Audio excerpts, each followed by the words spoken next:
Antes de falar do livro em si, eu vou fazer um pequeno prefácio, digamos assim. Eu estava no treinamento de novos gerentes, né, e um dos nossos líderes, o Coutinho, falou assim, estava falando com os gerentes, e aí ele falou: "Piccolo, eu não consigo mais hoje ler um livro", ele lê bastante, né, "eu preciso, depois de 10 minutos, eu já preciso ver outra coisa, preciso ver o e-mail, preciso checar rede social, não tenho a paciência para aquilo. Preciso conversar com você sobre isso". Aí eu pensei: "Pô, o que eu vou falar, né? Que qual conteúdo que eu vou fornecer em relação a isso?". E é muito interessante que esse livro, o autor tem uma resposta para isso. E a gente vai chegar lá nesse clube do livro hoje. Então, ele nasce um pouco assim com esse desafio de atender ali a expectativa do nosso líder Coutinho. Eu vou colocar aqui no slide, então, para quem é novo aqui no Clube do Livro, o encontro funciona assim. Eu vou fazer um resumo do livro, mas preste atenção com a palavra resumo.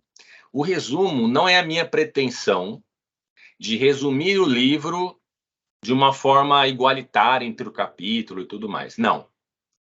O meu resumo é o que eu extraí do livro e achei tão importante para criar essa história para vocês. Então, a minha história sobre o livro, eu contei para algumas pessoas partes, mas esse evento aqui me deu a oportunidade de construir a jornada completa e eu acho que ficou interessante, que agora, quando eu for contar, eu acho que eu vou seguir essa toada que eu fiz. Tá bom? Então, agora a gente já vai seguir aqui com o livro. Muito bem. Nosso querido autor é o Oliver Burkeman. Ele escreveu 4,000 Weeks Time Management for Mortals. Por que 4.000 semanas? 4.000 semanas é igual a 80 anos de vida. Então, ele fala, em média, a gente vai ter aí 80 anos de vida, então a gente tem 4.000 semanas para serem administradas. Um ponto do autor é o seguinte: esse cara já leu todos os livros sobre os 7 hábitos das pessoas eficazes, aprenda a dizer não, acorde cedo para ser um CEO. Ele já leu tudo, que ele gosta muito dessa temática. Depois de ler todos esses livros, ele chegou na sua própria filosofia sobre time management, que é muito bem baseada, como eu vou começar a contar aqui para vocês. O primeiro ponto aqui é a nossa relação com o tempo, a sua relação com o tempo, mas não de hoje. Vou pensar na nossa relação com o tempo há 100 anos atrás. Há 100 anos atrás, muitas pessoas moravam na zona rural, né? E lá, a produção, ela dependia das chuvas, das estações, do clima em geral, e isso não poderia ser mudado, por mais que a pessoa quisesse acelerar o processo. Isso fazia com que no final do dia, muito provavelmente quem vivesse nessa época, tivesse um sentimento de: "Olha, eu terminei o dia e eu fiz aquilo que tinha para ser feito". E como vocês sabem, hoje a nossa relação com o tempo é muito diferente disso. Porque pode nevar, pode fazer sol, pode fazer chuva, que a gente tem um ritmo de produção que não tem alguma sinalização para parar. Você pode receber o e-mail, você pode trabalhar a hora que você quiser, no fuso horário que você quiser, os twitters vão continuar acontecendo, tudo vai continuar rodando, de modo que não existem sinalizadores de que acabou o dia, digamos assim. Então, essa relação com o tempo, ela muda absurdamente. No passado, né, eu estava conversando com algumas pessoas mais antigas, a gente ficava esperando tocar o telefone era um grande evento, né? Nossa, tocou o telefone, alguém me ligou. Hoje você recebe tantas mensagens no seu WhatsApp que nem é mais um evento quando alguém te manda um WhatsApp, porque tem tantos.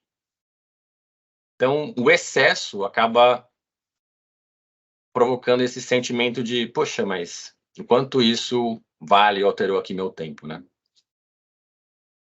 E é claro, nessa relação com o tempo, esse carinha aí, que é o Warren Buffett, fala o seguinte, e ele se fala o seguinte, o próprio autor coloca, tem lendas, né, que a Oprah disse tal coisa, o Gandhi disse tal coisa, e essa aqui é a mesma coisa, é uma lenda, ninguém sabe se efetivamente ele falou isso.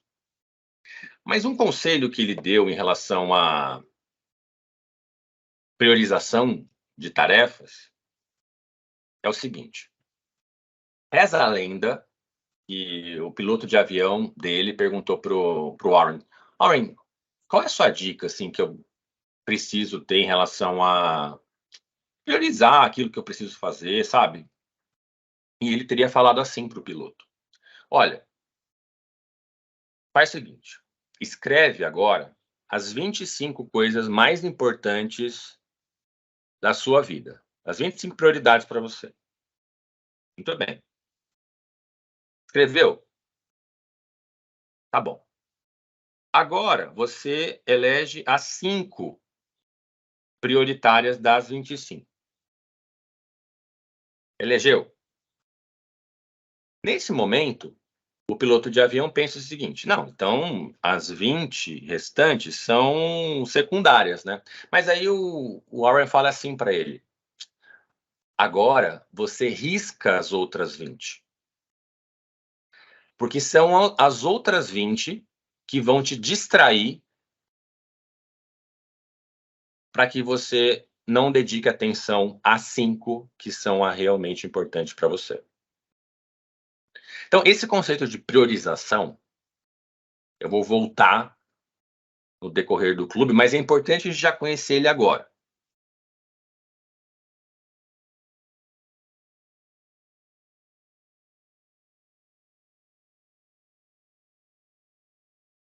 E dentro dessas prioridades, né, entre as 20 que foram eliminadas, existem coisas que efetivamente o piloto de avião gostava. Poderia estar lá uma amizade mais ou menos, uma viagem com pessoas não tão legais, eventos que efetivamente ele não tinha tanta identificação, porém ele ia, né, porque afinal precisa fazer networking.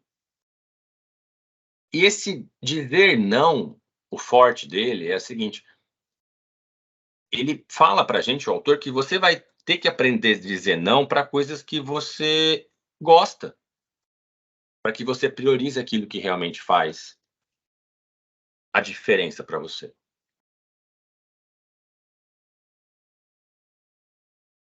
Pensa nas prioridades do piloto, né? Ele elegeu 5. Porém, ele vai ter que lidar com as distrações. E as distrações vão merecer bastante atenção aqui para a gente nesse clube do livro. Vocês estão vendo aí, quem está vendo a tela, está vendo uma melancia. Ele começa esse capítulo dizendo o problema da melancia. E aí ele conta uma história que foi a seguinte. Estava rolando no YouTube uma live e 2 pessoas amarraram uma corda na melancia e cada uma puxava a melancia do lado oposto da outra. Então, naturalmente, em algum momento a melancia iria estourar. Essa live ela durou 45 minutos. E essa live atraiu 3 milhões de pessoas. Aí você pensa, será que alguém nesse dia acordou e pensou, eu vou assistir uma live de 45 minutos vendo uma melancia sendo puxada para ver o que vai acontecer? Provavelmente não. Talvez ninguém tenha feito isso. Mas ele teve a curiosidade de falar com algumas das pessoas que estavam assistindo o caso da melancia, e algumas pessoas falaram: "Nossa, eu já comecei, agora eu preciso terminar, eu quero ver o que vai acontecer". E elas não conseguiam efetivamente sair daquela distração. O caso da melancia, que eu estou falando para vocês, acontece, como vocês sabem, a todo momento da nossa vida. Ele ilustra essa nossa passagem inicial sobre o tema distrações. E segundo ele, é o elefante na sala em relação a time management. Vou repetir. O seu nível de distração é o elefante da sala para gestão do tempo.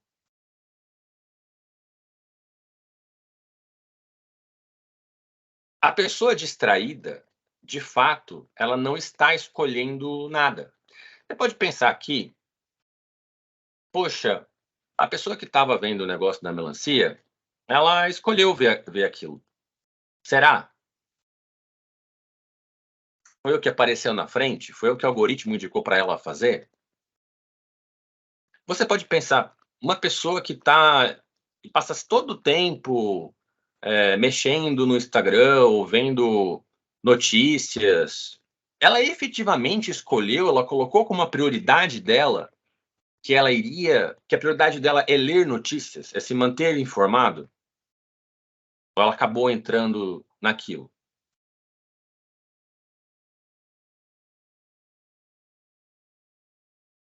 Então, a sua atenção, ela pode estar sendo comandada por forças que não possuem os mais elevados propósitos ali em relação a você. E outro ponto em relação à atenção, e esse acho fantástico, geralmente a gente é ou a gente se torna aquilo que a gente presta atenção. Então, prestar atenção é algo de um poder incomensurável nas nossas vidas. Então, se você vai viver as 4.000 semanas, as suas 4.000 semanas, elas consistem no que você escolheu prestar atenção durante esse tempo.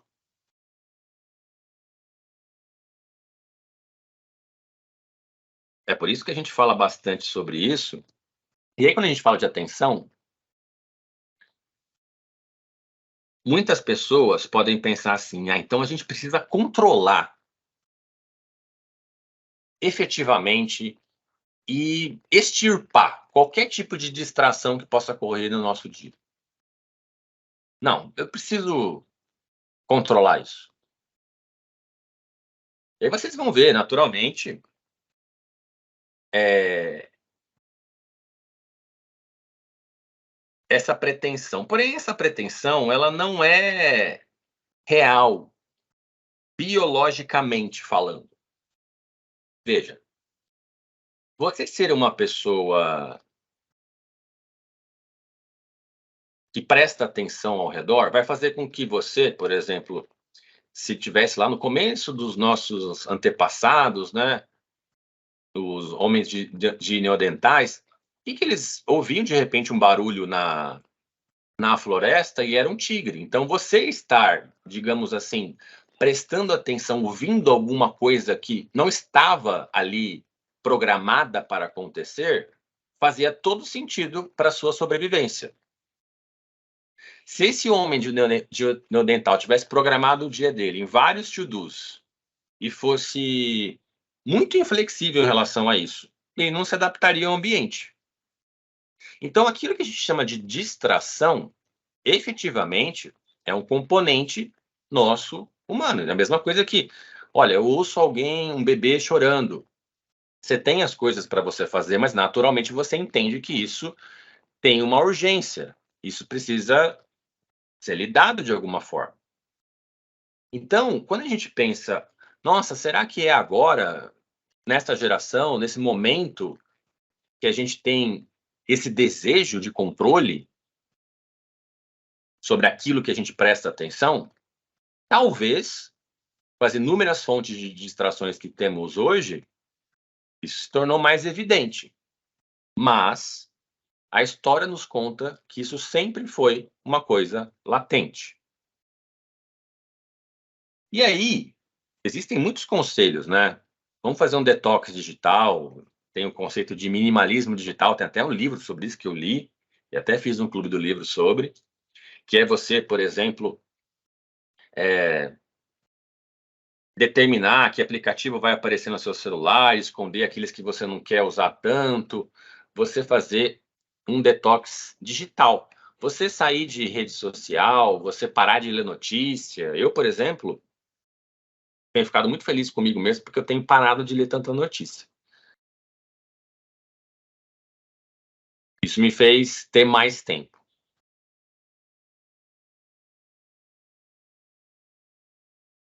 Só que aqui eu vou passar, antes de mostrar isso aqui para vocês, a pessoa hoje, pensa assim, a pessoa hoje, mesmo que ela faça tudo isso, o que o autor fala que é interessante, mas talvez por um curto prazo de tempo, ela pode fazer outras coisas para compensar o fato de não ter mais essas válvulas de escape. Então ele cita algumas, como essa: começa a dormir sem necessidade, começa a reorganizar o seu to-do, começa a arrumar as coisas na casa, dado o vazio que fica quando você não tem mais essas válvulas de escape. Então, a argumentação que ele coloca sobre as distrações, que eu achei muito profunda, é que as distrações podem não ser a causa de nós estarmos distraídos. Mas como assim, né? Até uma palavra combina com a outra. O que ele quer dizer, então? As distrações, segundo o autor, é apenas o lugar para onde vamos em busca de alívio para um desconforto. Poxa, eu particularmente achei profundo isso, né? Vou explorar um pouco mais isso. Vocês estão vendo essa cena. Deem uma olhada na cena. Quem está só ouvindo no áudio, a gente está vendo um homem e uma mulher, aparentemente jantando, sendo que o homem está olhando para o celular e a mulher está olhando para o além.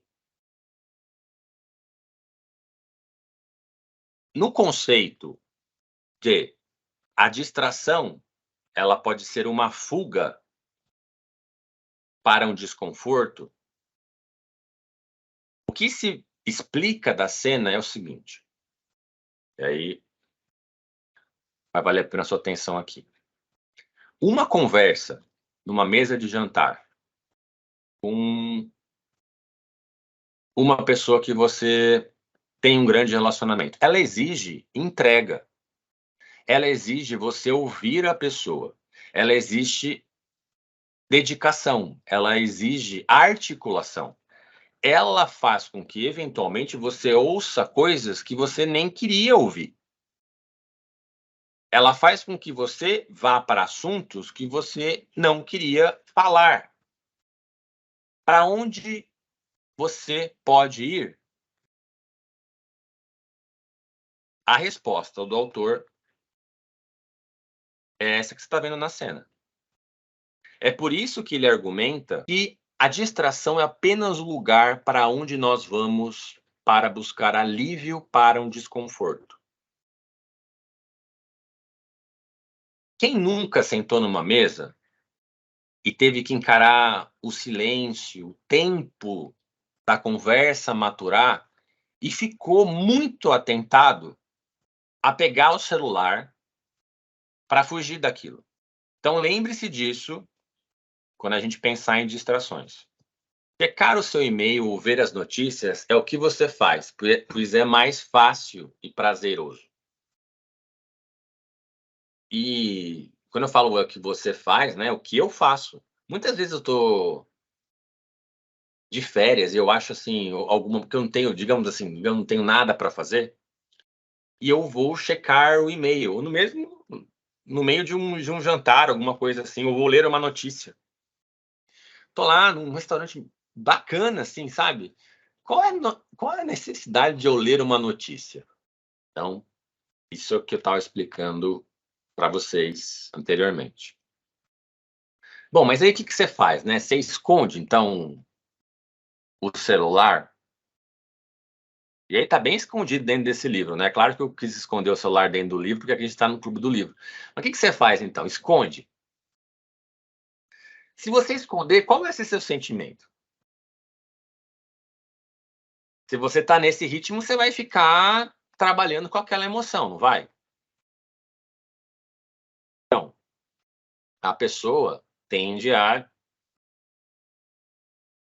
transformar aquele sentimento em alguma outra coisa. Lá ele falou, pô, a pessoa pode ter uma tendência de ficar mais ansiosa, de eventualmente dormir mais. Eu achei curioso essas reações, mas eu consigo imaginá-las, porque eu já fiz essas tentativas, né, e faço. Eu acho que particularmente acho que me dou bem não acessando o celular, mas eu acesso algumas das vezes. Então, o que fica aqui é essa frase: distração e cuidado são incompatíveis. E aí é só a gente lembrar da foto. Distração e cuidado são incompatíveis. Eu estava lendo uma coisa interessante sobre atenção, né? Muita gente acha que por estar com uma pessoa há 10 anos, conhece muito bem ela. 20 anos, né? Não, conheço muito bem a pessoa, eu tô com ela faz 20 anos. Só que depende de uma coisa, depende do quanto você continua prestando atenção na pessoa. Porque você pode ter parado de prestar atenção na pessoa há 15 anos atrás. E se você parou de prestar atenção na pessoa, como você viu ali na foto do jantar, a atenção não foi dada. E efetivamente o seu nível de conhecimento vai ter diminuído. Lembra? A gente dá valor para aquilo que a gente presta atenção. Aí a gente vai para o conceito de impaciência. Muito importante nos dias de hoje. Quem aqui não lembra dessa janelinha do Windows? Pode estar um pouquinho ali, mas você está vendo? Connect to. Lembra? Você connect ali, fazer aquele barulho para você conectar à meia-noite, que era um pulso só. Veja, gente. Muitos de vocês esperavam até meia-noite para entrar na internet e pagaram um pulso.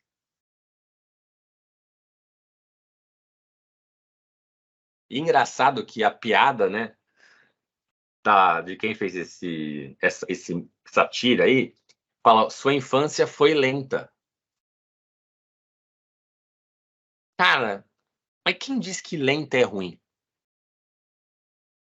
Se a sua infância fosse rápida como hoje, do 8 GB, teria sido melhor mesmo? Vamos começar a explorar isso aqui agora. Um conceito de velocidade. Você hoje coloca uma comida no micro-ondas e se for 3 minutos, você acha muito. Você fica impaciente com os 3 minutos. Você roda, você pensa assim: nossa, eu vou ali ver a panela. Você tem 3 minutos para esperar para a comida ficar pronta. Você queria que a comida ficasse pronta em quanto? 0 segundos. Depois eu conversei com algumas pessoas, eu não sei se vocês sabem ou se vocês fazem isso, mas tem gente que assiste filme na velocidade 1,5. É, tem gente que assiste filme na velocidade 1,5. E eu não estou falando de treinamento, de vídeo do YouTube para aprender uma receita, vídeo que supostamente só passa alguma informação. Eu estou falando de cinema, que envolve fotografia, som, atuação. na velocidade 1,5. Agora, se você pensa, a pessoa que assiste no 1,5, quanto tempo você acha que vai demorar para ela passar para o 1,75? E depois ela vai para o 2?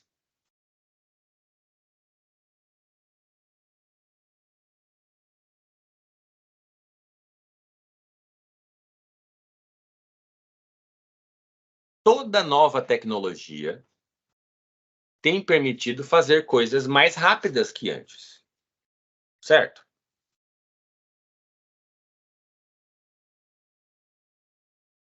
Isso não deveria ter diminuído a nossa impaciência?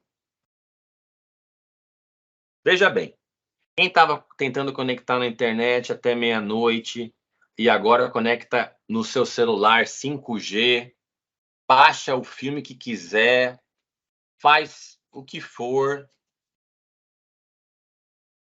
manda e-mail, que antes nem tinha como mandar, liga para quem quiser, pode se comunicar quem quiser, não precisa pagar taxa de interurbano.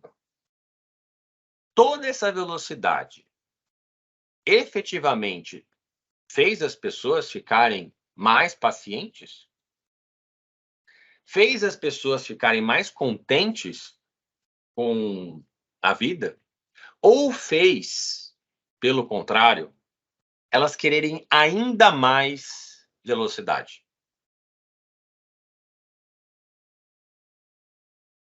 E aí você pode pensar, né? Meu Deus, aonde isso vai parar? Aonde isso vai parar? Porque se cada vez a gente acelera mais e mais, e essa velocidade só aumenta, será que cada vez as pessoas vão se tornar mais impacientes?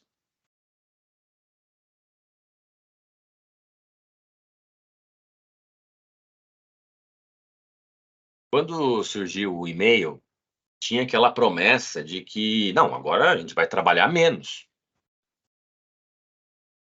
Quando todas essas novas tecnologias surgiram, e agora como a gente tem o novo ChatGPT de inteligência artificial, a promessa costuma ser sempre a mesma. Não, agora a gente vai poder trabalhar menos, porque isso aqui vai ser nosso novo assistente. Engraçado, quem leu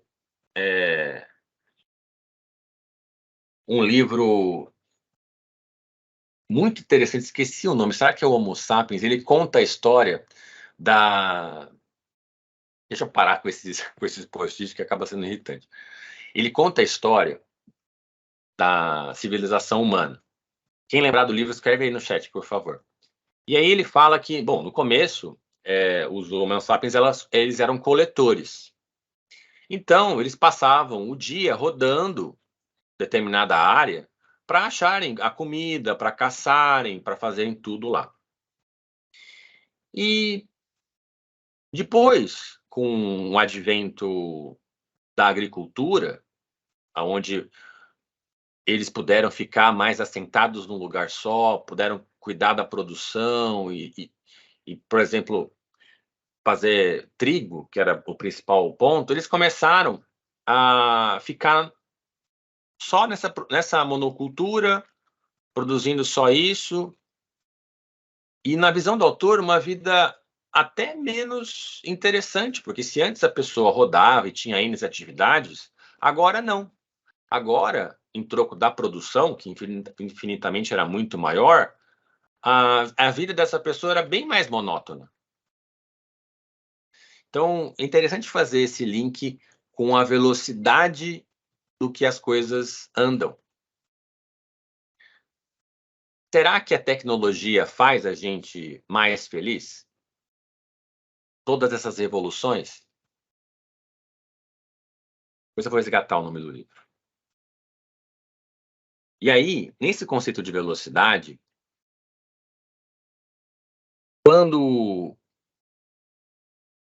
você não fez como nosso querido Warren tem as suas 5 prioridades, vamos imaginar que você não tem definido quais são as suas 5 prioridades.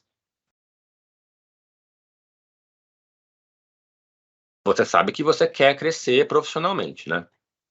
Essa, digamos, é uma delas. Então você teria uma. Então, você começa a responder 842 e-mails, porque seu objetivo é ter todos os e-mails respondidos. Porém, você se torna tão eficiente em responder tantos e-mails assim, que logo você vai receber 1000 e-mails. E a sua velocidade no seu trabalho só tende a aumentar. Tanto a velocidade, quanto naturalmente o seu nível de impaciência com aquilo que você está produzindo.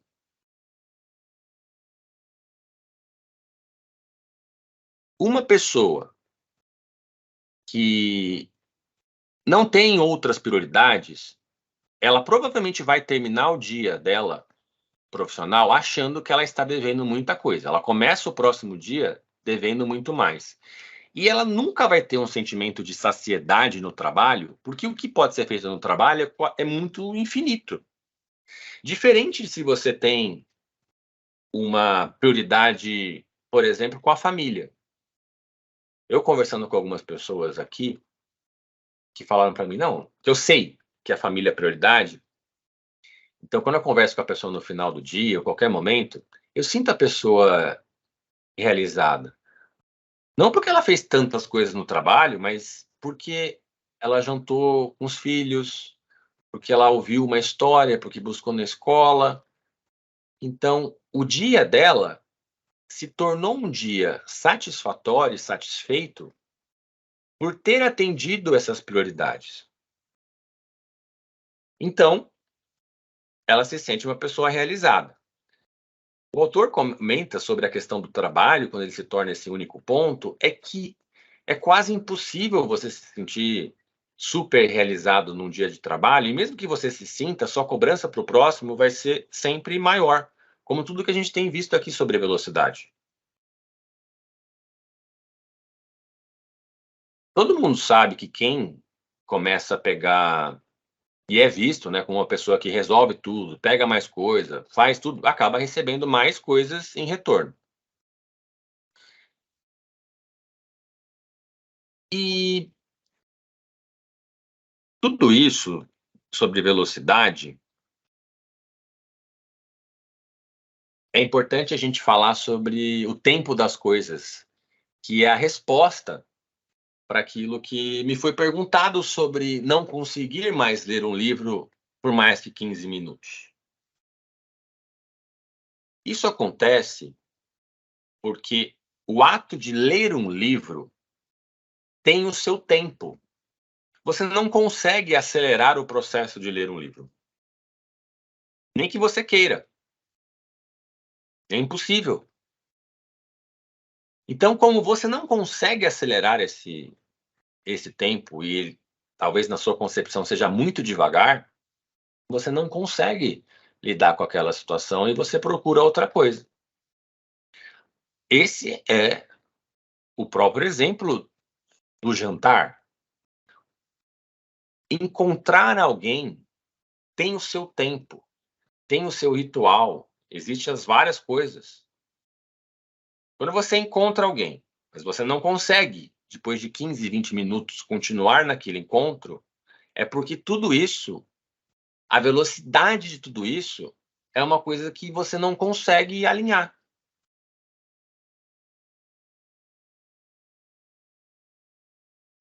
Paciência. Engraçado. Todos os skills que você vê de habilidades do futuro, eh, pontos que você pode melhorar a sua carreira, tudo, nenhum deles fala sobre paciência. Aliás, paciência é até uma coisa mal vista nesse mundo de tanta velocidade. Porém, vamos pensar o seguinte: tá vendo essa situação aí? Quando a pessoa ela está na velocidade de 2.0 do filme do Netflix e ela tem um problema para resolver, como você acha que ela mede o sucesso de ter resolvido o problema? A tendência é que ela meça esse sucesso se ela resolveu o problema rápido. Porque ela vai terminar o dia e vai falar: hoje eu resolvi 3 problemas. Nossa, mas rápido demais. Estou contente. Porque você resolver um problema complexo exige você ouvir, prestar atenção em cada uma das pessoas naquilo que elas têm para falar, na situação, nos dados. E, eventualmente, demorar para tomar uma decisão. Agora, vocês vão de concordar comigo que essa demora, numa velocidade 2.2, que a gente está vendo aqui, não soa bem. Porém, essa paciência é primordial se você quiser resolver problemas efetivamente complexos com aquilo que se exige. E a paciência é a mesma coisa que acontece na mesa de jantar que a gente viu, ao ler o livro, em dados outros momentos, na conversa com as pessoas.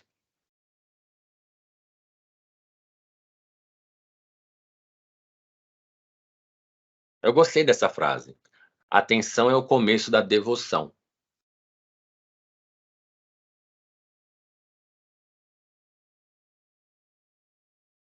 Muita gente faz de tudo para evitar o silêncio. Quando a gente vai para uma reunião ou vai para um treinamento, a gente tem o treinamento aqui, nós temos nossos instrutores, e eventualmente alguém pergunta alguma coisa, né? Alguém pergunta para os nossos participantes: olha, o que você faria nessa situação? E aí, gente, o que vocês fariam? Vocês estão aí?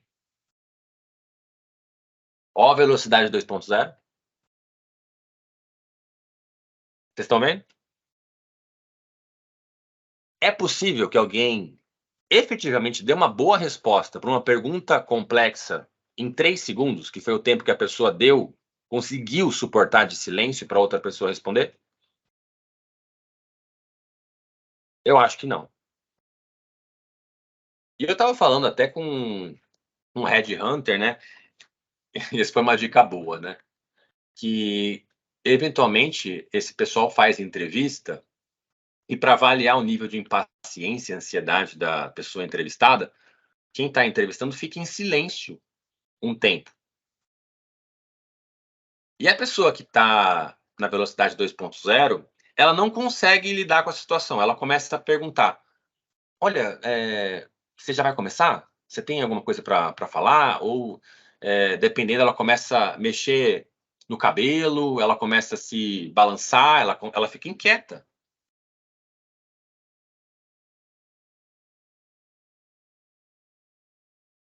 O silêncio ele incomoda tanto porque, lá no exemplo da mesa de jantar, efetivamente tem momento que existe o silêncio, né? E foi uma coisa que eu aprendi com a Satu, uma amiga minha finlandesa, é que quando você consegue ficar em silêncio com alguém, é que efetivamente você é amigo daquela pessoa, né? Esse é um ditado que existe na Finlândia. Eu depois de ler o livro, né, fiz uma adaptação de que quando você lida bem com o silêncio, você consegue sair um pouco da velocidade 2.0 que você lida, porque essa não permite o silêncio mesmo. Sintonia.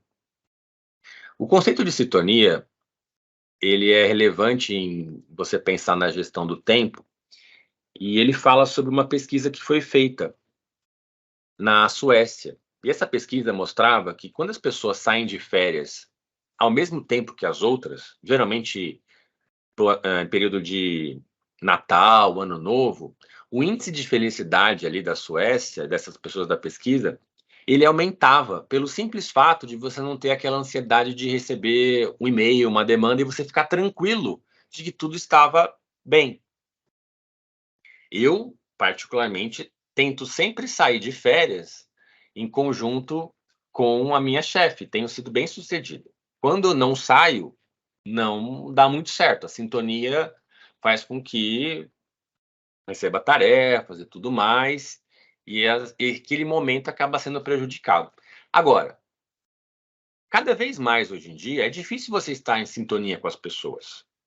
Porque todas elas estão sempre muito ocupadas. Então, você arrumar o mesmo espaço de tempo que uma pessoa que é importante para você é difícil.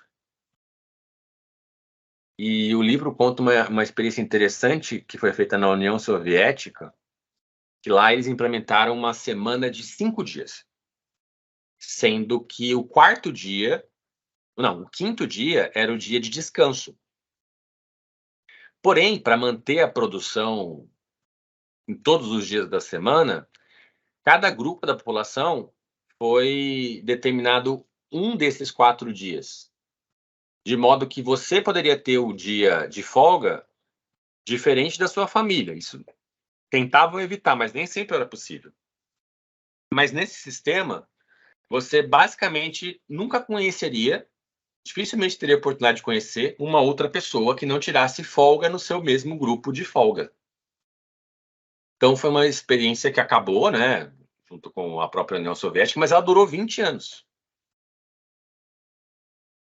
E aí você pensa, muitas profissões não têm sintonia, né? Poxa, comissários, pessoas que trabalham com turismo, gente que trabalha no período noturno.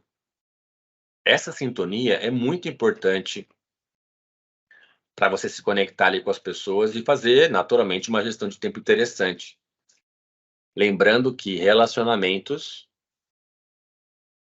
segundo esse livro, segundo qualquer outro livro sobre ser feliz, é a coisa mais importante, tanto para a sua saúde quanto para o seu bem-estar. Eu usei essa frase, o dia que nunca acaba, mas muito para retomar esse conceito de velocidade e da pessoa que está sempre pretendendo fazer mais coisas. E aí, eu separei umas das partes que o nosso querido ChatGPT ajudou. Tudo que vocês viram antes veio da minha cabeça, veio da minha história. Tudo que vocês vão ver agora foi a contribuição do ChatGPT, que foi válida. O Bruno mandou umas coisas para mim. Bruno, muito obrigado. Mas essas foram as que ficaram, né? Então, o que eu gostei disso, que é falado no capítulo 9, né? Redescobrindo o descanso. Aproveitar momentos de lazer sem nenhum objetivo adicional é algo considerado ruim no mundo atual. Na antiguidade, não trabalhar era nobre e um privilégio, mas depois da Revolução Industrial passou a ser considerado algo negativo. O trabalho passou a ser visto como o real motivo da existência, enquanto o tempo livre é apenas uma forma de se recuperar para o trabalho. E é interessante isso, né? Porque a pessoa tira férias e a primeira pergunta que a gente faz para ela é: Nossa, e agora? Você está descansado? Nunca mais farei essa pergunta. Vivemos numa busca patológica por produtividade, baseada no sistema capitalista, que, por sua vez, encontra sustentação na ética protestante. Por isso, é muito difícil nos dias de hoje não ser refém da visão utilitarista do tempo que vem sendo infiltrada nos tecidos da sociedade há décadas e que nos condena a uma vida onde o lazer, o ócio e o descanso são vistos como perversos. É nesse mundo que os hobbies são considerados constrangedores, por não adicionar nenhum valor além da sua prática intrínseca. Mas o hobby é libertador, já que além de não ser um fim em si mesmo, tem o potencial de não lhe exigir performance. É, teoricamente, uma atividade que você se dá o direito de ser medíocre.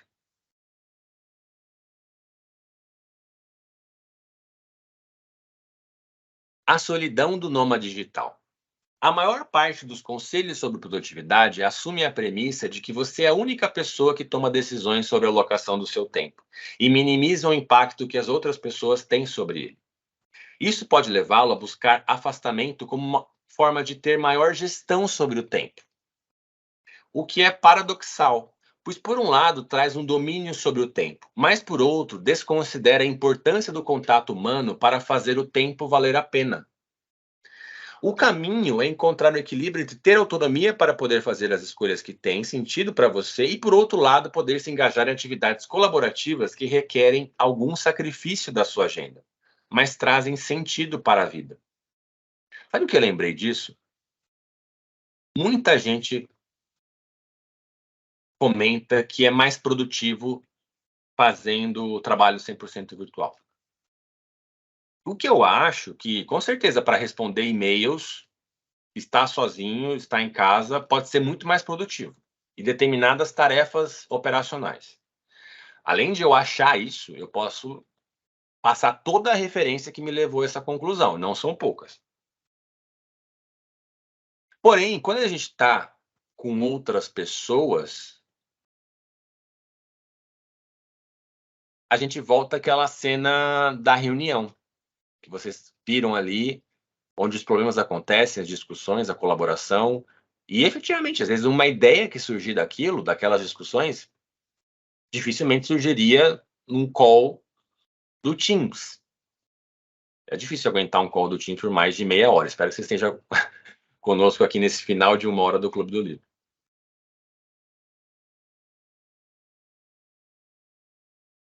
Esse eu gostei.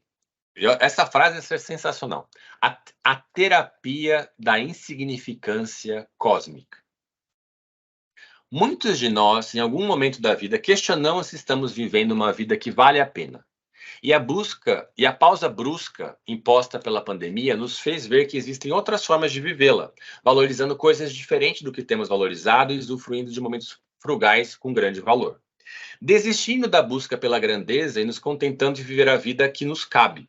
E é um alívio se dar conta que nós não somos o centro do universo. Ao contrário, somos uma insignificante parte de um vasto cosmos que sempre existiu e vai continuar existindo sem nós.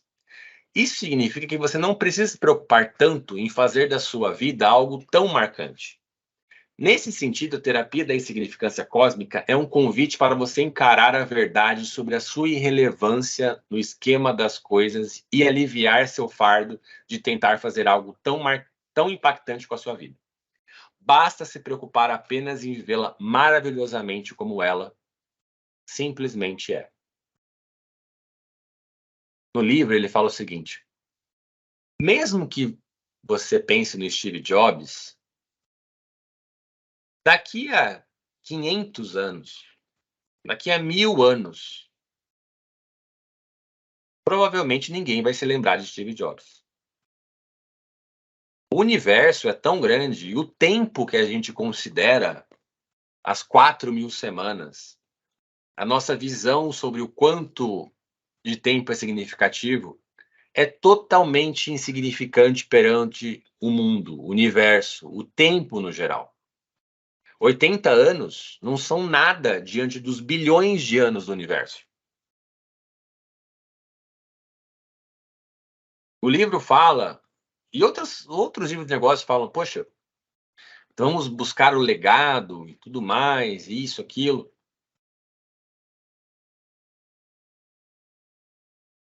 O autor e eu acho mais importante você vivê-la, a sua vida, maravilhosamente, simplesmente como ela é.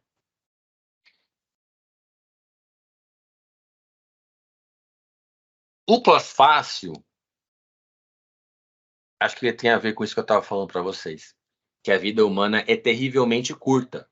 Mas isso não deve ser razão para desespero, mas de alívio. Você precisa desistir de algo que sempre foi impossível. Se transformar na pessoa excelente, infinitamente capaz, emocionalmente invencível, totalmente independente que você supostamente deveria ser. Então, começar a trabalhar naquilo que é gloriosamente possível. Obrigado. Esse é o nosso final de Clube do Livro. Thomas, você está aqui com a gente. Prazer estar aqui com você. Júlio está aqui também. Bom, muito obrigado por vocês ficarem aqui. E a gente tem uns 7 minutos. E quem quiser comentar e eventualmente dizer a sua própria experiência, fica à vontade. É só levantar a mãozinha.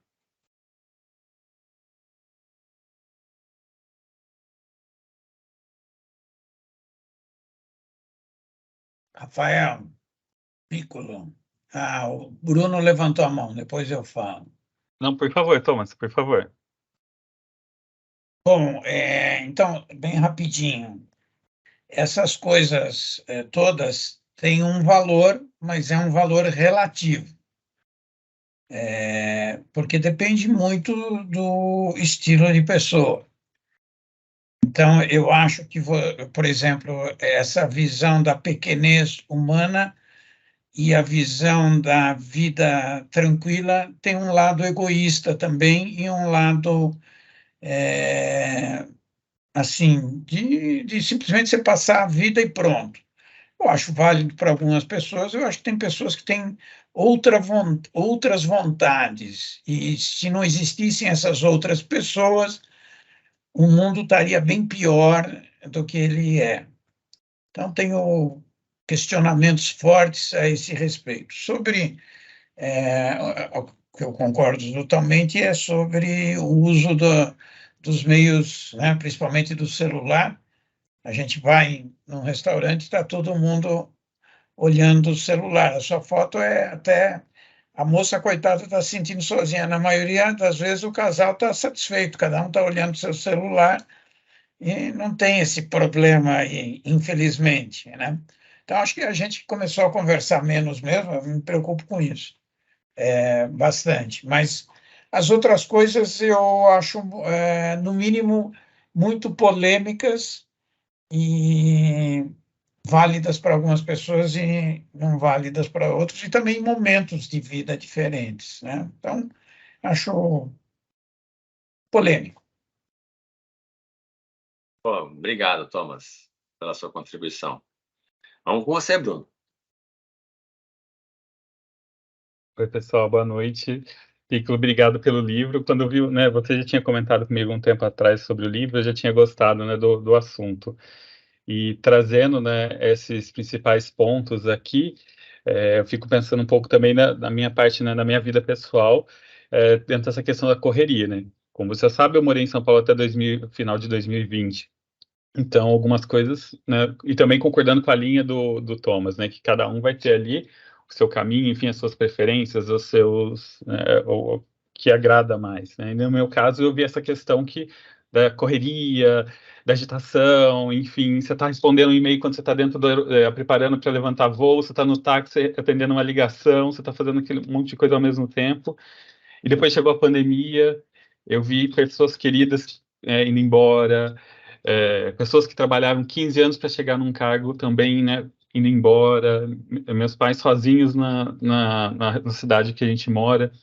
Então, isso também foi me trazendo algumas questões de, vamos reparar um pouquinho. Até minha saúde também, né, que às vezes eu deixava tudo para o lado e minha saúde ficava de lado e estava me prejudicando. E eu fiz essa mudança. E hoje eu estou aqui no interior e tal, e consigo ficar próximo dos meus pais, que já têm uma idade avançada. Eu consigo aproveitar a minha cachorrinha na hora do almoço, que em São Paulo não tinha principalmente antes da pandemia, você não tinha esses benefícios, né? E essa questão de pisar um pouquinho no freio, aproveitar esses momentos, eu acho muito interessante. Para mim, foi muito válido, né, na minha vida. Mas eu concordo com o Thomas também, que cada um ali vai ter né, o seu momento. Mas eu gostei muito desse tema e acho válido. Eu, como ninguém levantou a mão, vou falar, né, dar essa liberdade de falar. Quando eu li o livro, eu acho que eu não me senti na questão de eu preciso diminuir meu ritmo. Não foi esse o sentimento. Eu não me arrependo de ter trabalhado no aeroporto, de ter pego o voo 4 horas da manhã, voltado 10 horas da noite, como eu fazia, ter trabalhado aquilo que eu me propus a fazer. Porém, o livro me fez refletir sobre os projetos que eu escolho, sobre aonde eu escolho estar, sobre com quem eu converso. Vale a pena? Ou estou fazendo isso perante, sei lá, uma grandeza que eu me proponho para o universo? Isso fez com que, por exemplo, eu falasse para o nosso querido Thomas vir aqui hoje. Porque ele foi uma pessoa que fez uma Risk University, mas eu nunca vou me esquecer dele, porque a gente fala sobre livros e ele falou para mim sobre o livro do Steve Jobs, e eu, uma besteira, não queria ler biografia de ninguém, e ele falou, leia, e eu li. Então, ele é uma pessoa que eu gosto de conversar. E hoje em dia, eu quero fazer networking, quero manter contatos com pessoas que eu gosto de fazer. E talvez no passado eu fizesse com todo mundo por uma obrigação de querer fazer com a maior quantidade possível para atingir tal objetivo. Então, o livro não tem um impacto em mim de estou fazendo muita coisa, mas sim quero filtrar aquilo que vai me adicionar um maior valor e vai me satisfazer mais como pessoa. Dani.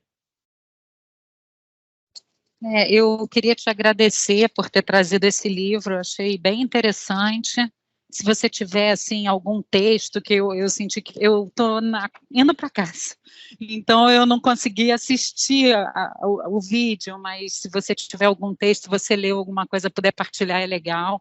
E, assim, o que eu senti é que ele não propõe uma receita de bolo, um padrão que você deve seguir, mas eu acho que são reflexões que são importantes.